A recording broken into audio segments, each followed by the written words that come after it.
So, fun fact, I am in the 2nd percentile for height among the American population. Therefore, there we go. The people here were nice enough to scramble around and find me a little thing to stand on, because otherwise the podium, comes up to here on me. Another fun fact is that as a baby boomer, the name Deborah was highly popular. I graduated in a class of 465 students, 17 of which were Deborahs or Debbies, which comes out to about 7% of the female population. I never had a class going through school where I was the only Debbie in the class. All right, so now you know about me, probably more than you wanted to. Who are you? May I please see hands for elementary teachers? Awesome. All right. I have taught everything from special ed kindergarten to gifted 8th grade and everything in between. I liked to change jobs a lot. I'm just one of those weird people. All right, so yay elementary. Middle school. Good. All right. That was my last gig before I came to the technology department. High school. A lot of high school. Excellent. All right. Higher ed. Awesome. Admins,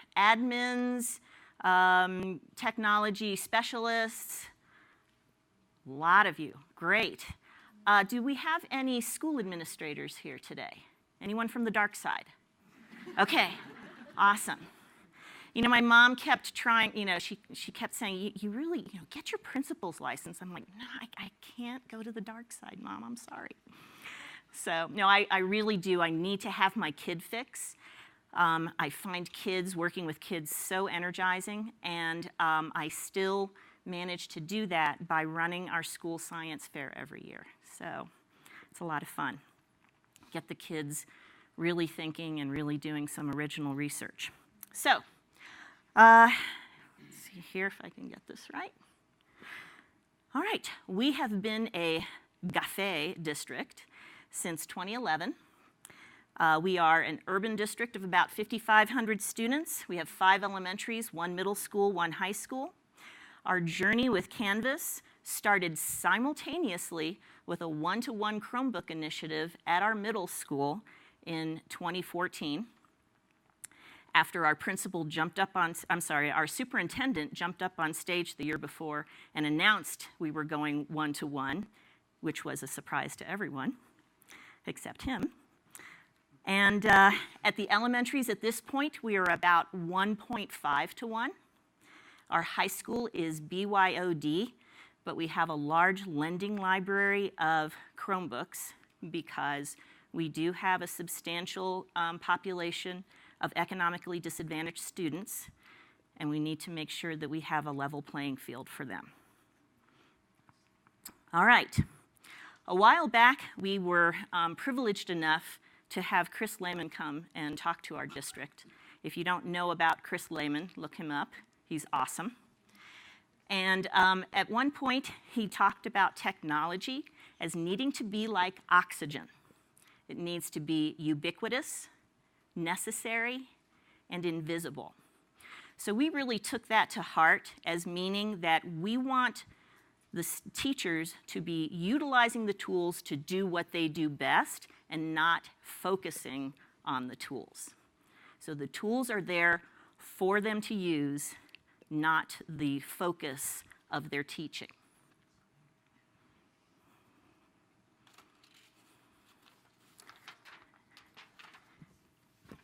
Just dropped my paper, sorry. All right. Our coaching strategy.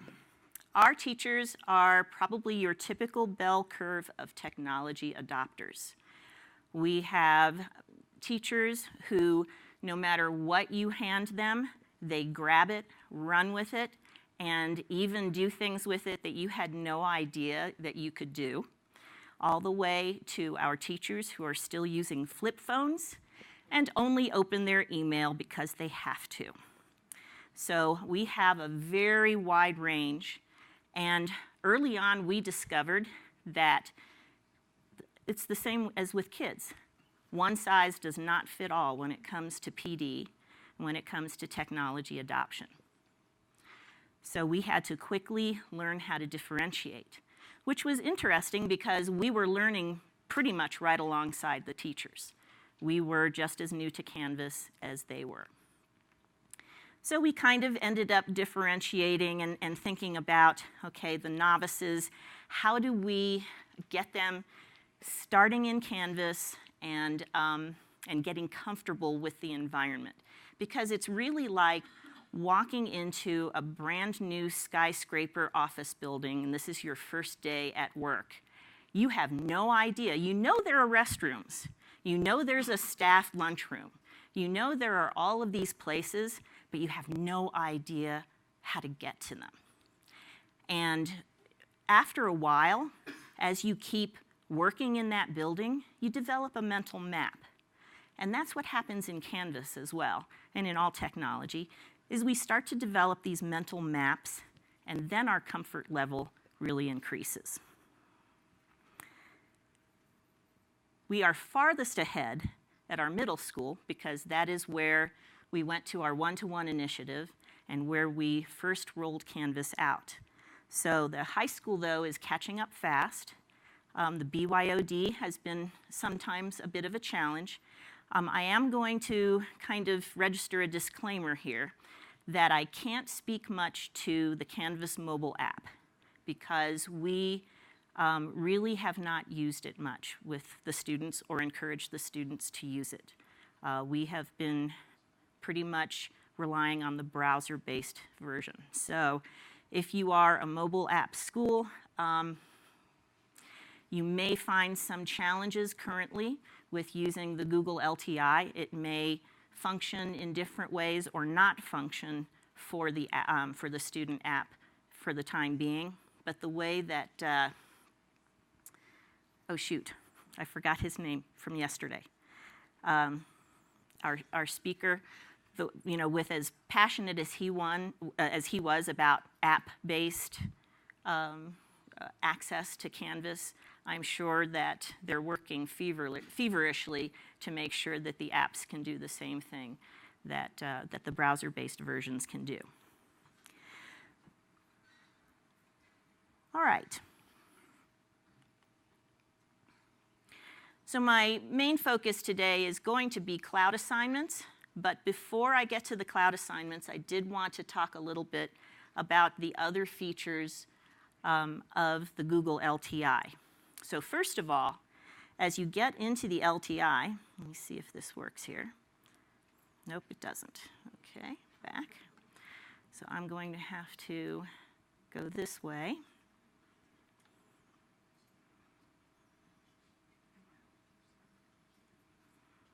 And it's not working that way either. So I'm going to log in very quickly into my Canvas account.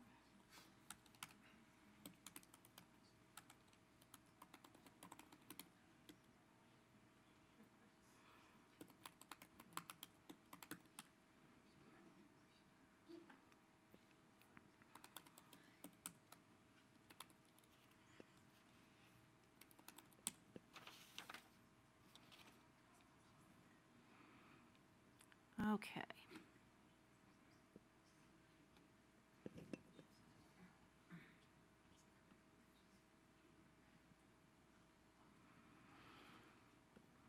So the first thing that you'll notice is that you have a new item in the menu called Google Drive. And when you click on that item and you have already authorized, which it wants me to do,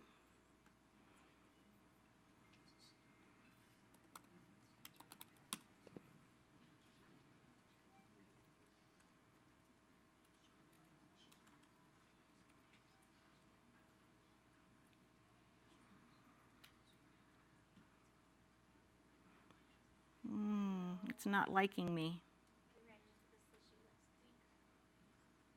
Is it because it's logged into something else? Some others hold on. Oh, yep. All right, I got to sign out. This is actually a great time to let you know that the Google LTI does not like it if you are logged into 2 different Google accounts in your browser. It will not authorize anything. So now I need to try this again. Yes, that was. Inadvertent, but effective.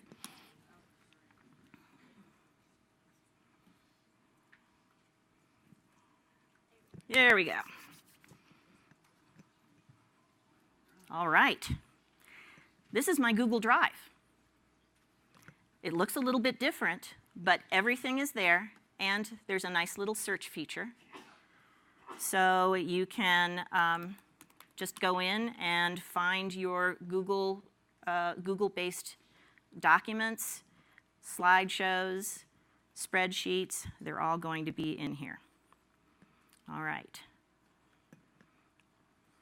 So that's the first thing that you're going to notice about having the Google LTI. The second thing that you'll notice is that if you go into something like, let's make a new assignment.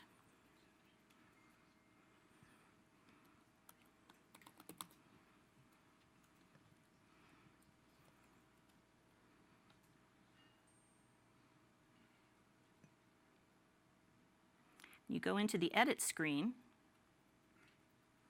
Now, if you in the past have wanted to embed a Google document into a page or anything with the rich text editor, or I'm sorry, rich content editor now. It started out as an RTE, now it's an RCE. So that would be pages, assignments, quizzes, anything with that kind of document editor. You used to have to go to this little thing called the HTML editor, and you would have to put in some HTML code in order for it to embed. Don't have to do that anymore. It's awesome. Now you just click the little blue downward caret, or the V, and you find your Google apps right there. And again, it brings up your drive. You find the thing that you want to embed in that page, in that quiz, in that assignment, and you can, I'll find one here just to do it.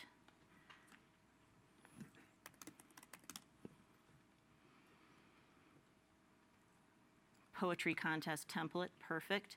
I have the choice of embedding or linking, so I'm going to embed that.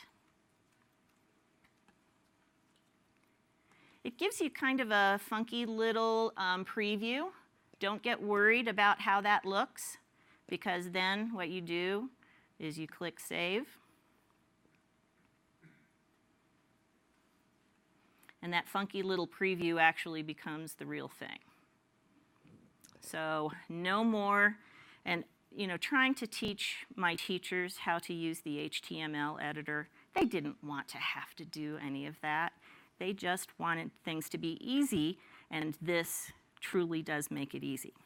So I got to tell you, when I first saw the Google LTI come out in January, I literally got out of my chair. I should have videoed it, but I got out of my chair and I did a happy dance. Because I saw, for the first time, something that was going to bring me closer to a vision that I have had since I began as a classroom teacher. So I'm going to try to get back now to my presentation. And by the way, I am a Google Slides person. I have not been using PowerPoint for about 4 years, so this is a little bit freaky for me, and I apologize. All right, so on to next. I'm old enough to remember the conversations that started being had in the 1970s when personal computers were first starting to come out. And they started talking about a paperless society, right?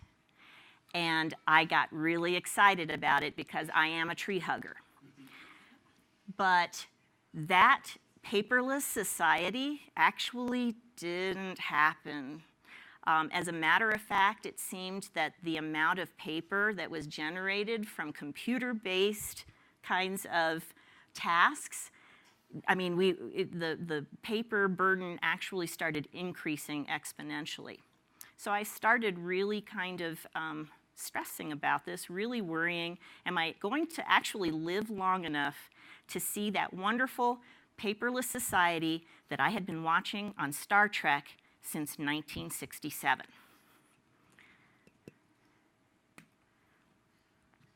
But the reality was that this was my classroom experience.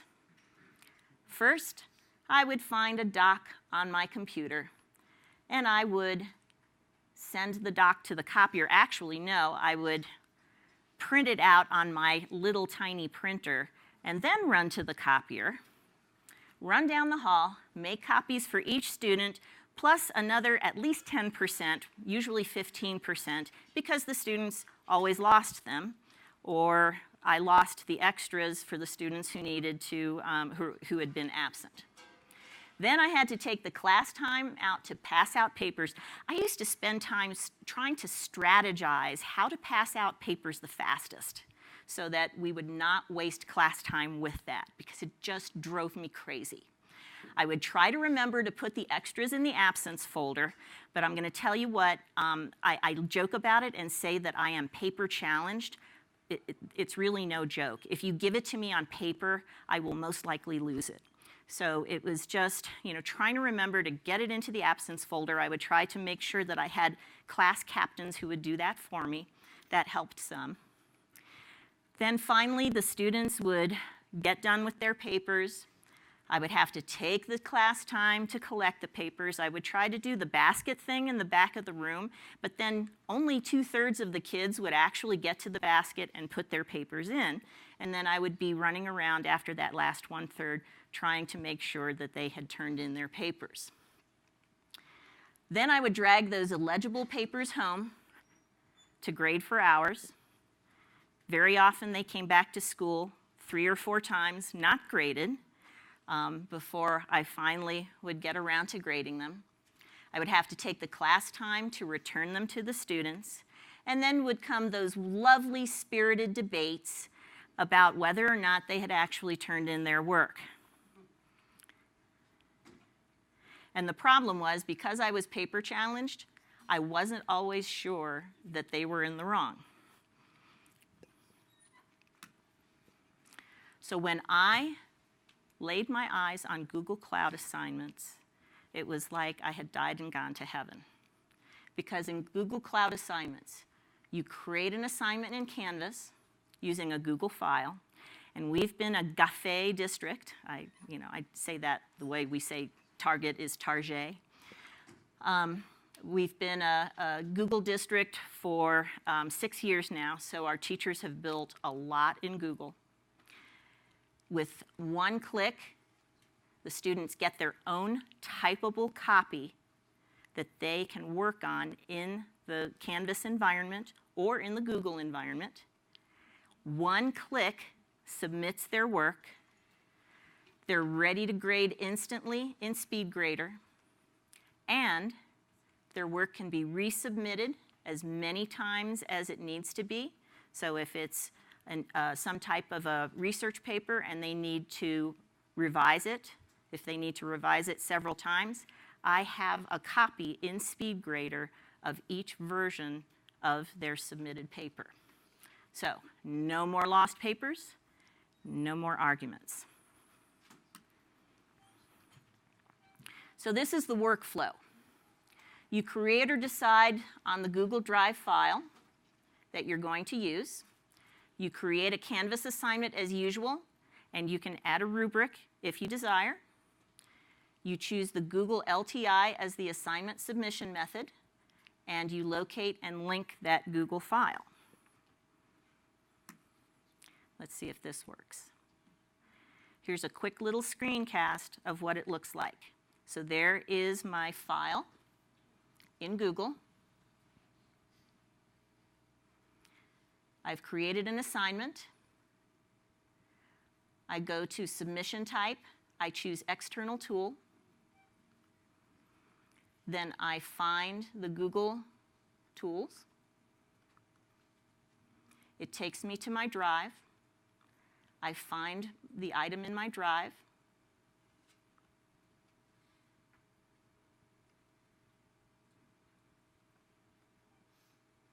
I select it. I save. And it's there. So that's the teacher's workflow. The student's workflow.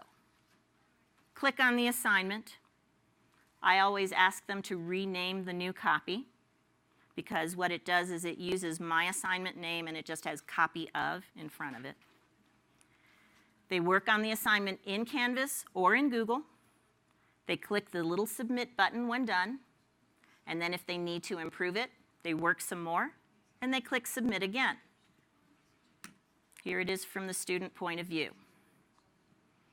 They click. They may have to authorize.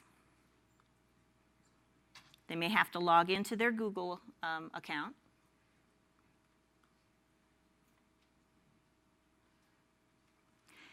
The one thing I tell the students, sometimes it takes several seconds for this to render. There's my template. They work on it in Canvas. And when they're ready, they click submit. And now I have it. Where does it go when they submit it? Where does it physically reside? When they submit it, well, first of all, it physically resides in their Google Drive. Not in yours. Not in mine. Then what happens is the SpeedGrader, our Canvas doc viewer, renders an image of that submitted document at that time. So it is a static image. It is not a living, in the doc viewer. I almost call it Panda Viewer because I was really, when we learned that that Canvas was dropping Crocodoc and making their own, we're like, call it Panda View. But they didn't. So anyway, so it is a static image in Viewer. Yes?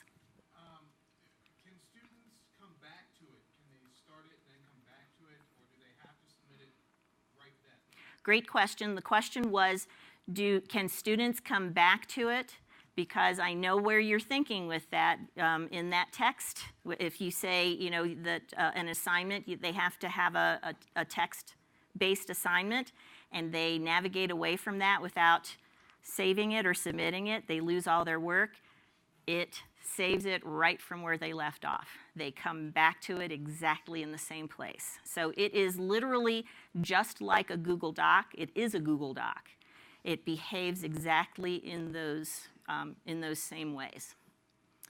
It is, and it's live in both places. So if they choose to navigate away from Canvas, work on it in Google, then they can come back and work on it in Canvas, and then go back and work on it in Google, and then hit submit. It just keeps updating live back and forth and back and forth. Okay. Yes? Any changes they make will not reflect. They will have to click submit again, and then you will have both copies available to you. All right. One more question. Yes? In Google Classroom, you can see thumbnails of their progress as they work. After you share, make a copy for every student. Is there a function in Canvas that allows you to do the same? I'm going to say I don't think so, but I'm also going to say that we are so committed to Canvas in our district that we turn Google Classroom off. So we have absolutely no experience with Google Classroom. All right. So I'm going to move on here real quick. One of the little things that I've learned about Rubrics is that Rubrics, at least right now in Canvas, can be a little bit difficult to get to for the students. So what I have suggested to my teachers is that also put a copy of the rubric right in your Google Doc. And that way the students can be viewing it as they're working. All right. Very quickly, SpeedGrader point of view. So you click on SpeedGrader.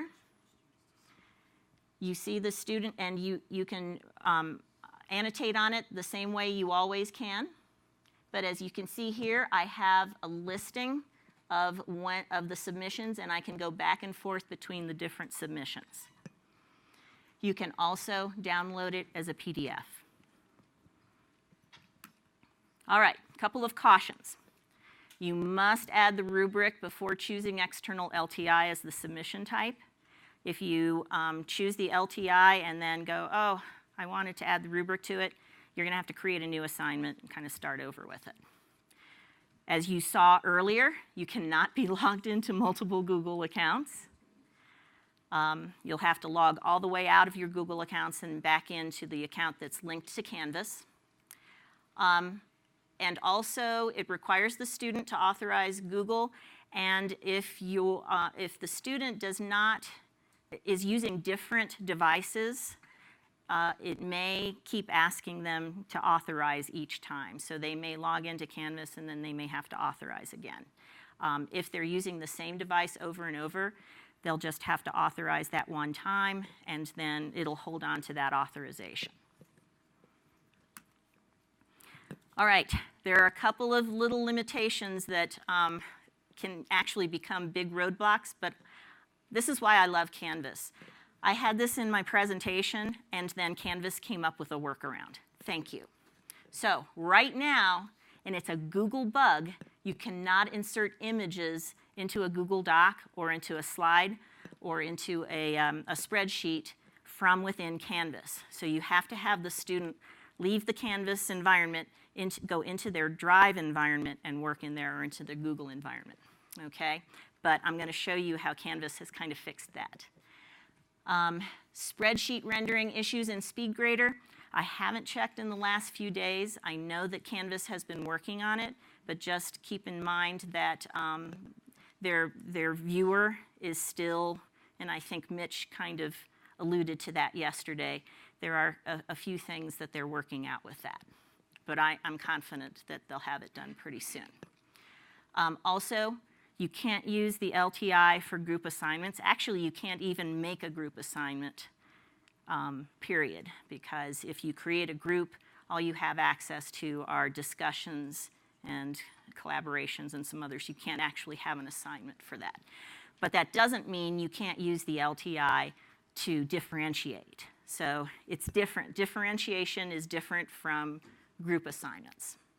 And then, as I mentioned before, there are some mobile limitations with the LTI, and at this point, I don't believe that the LTI will render properly in the mobile app for the students. But I would imagine that Canvas is working on that.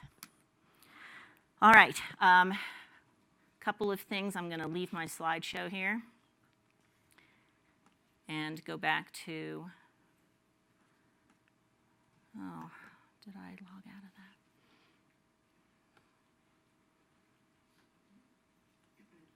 Nope, that wasn't it. Here we go.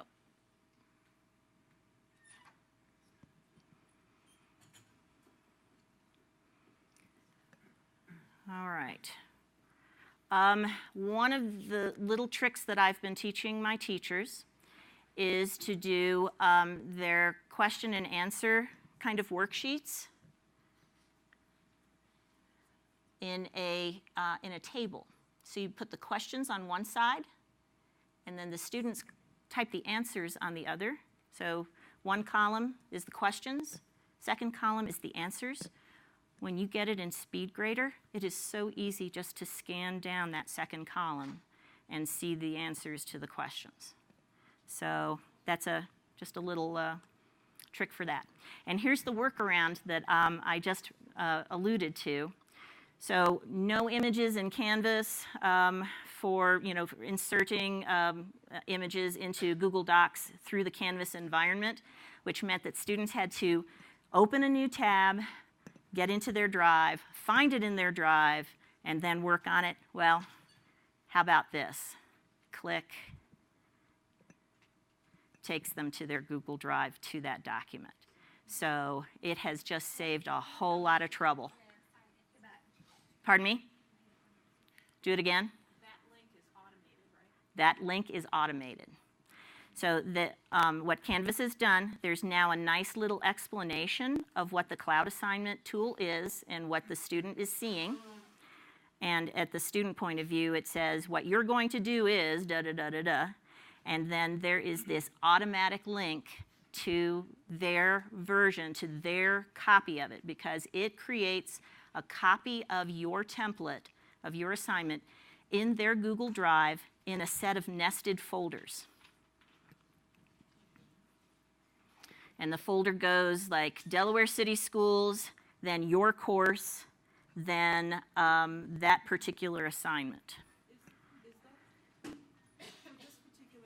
Mm-hmm. The reason why that's happening is because it's a table, or I'm confused. Because like you showed us with the other one, it just you could make a copy.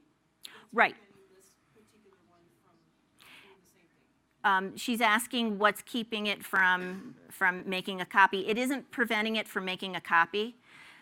What this is wonderful for is if you want the students to be creating documents with images, all right? The problem is with images. Right now, if you go, for example, if I go here to insert image, it gives me a white box, and this is a Google bug. And if you are so inclined, I can, and maybe if you'll email me, I will send you the Google bug report, and you can actually go to that and say, hey, you guys need to fix it. And the more buzz we can generate, hopefully the faster they'll get around to fixing that bug. All right, question back in the back. Yes, with the sunglasses on your hat. So I just want to make sure that I'm kind of clarifying. Sure. When you submit a Google document, they can continue editing while you are grading, right? So it's kind of a trick. They can turn it in, but they really weren't done because they knew you weren't going to grade it till later. This is essentially taking a snapshot of it. Am I getting that correct? Yes, the question was what type of, are the students able to keep working on it after they've submitted it? They can keep working on it, but you have the snapshot of the time that they submitted it. So it is, that's a static document. They can resubmit it, but you will have a record that, okay, you submitted it here, and this is what it looked like, and now you submitted it 2 days later, and now this is what it looked like. Well, our due date was this date, and if you are a teacher who is, who docks points for it being late, say, this is the version that I have to grade for your points. All right, question from the lady, yes? So after the student, through your net there, they put in their image, then they just close the document and it exists now? Is that what kind of So the question is, with the problem with images, if they go to and they work in their drive, is it going to show up in Canvas live? And the answer is yes. Anything they do to work on in Drive will show up live in Canvas. So it's still good to go. It's just one extra step to go work on it in Drive. Yes? Students always have to choose make a copy, or can you set up the force copy for them to just auto-generate a clean assignment? Does that make sense? Are you? Because sometimes you can create a Google Doc and you can share it out, and when somebody clicks on it, it just automatically pops up make a copy. Can you do that? I Or do don't. students always have to go file make a copy and create a new one? It makes the copy. So the question is, do they have to do anything? It does. They don't have to do anything. They just click on the assignment and it makes it for them. Yes, yes. All right. So I think we may be running out of time.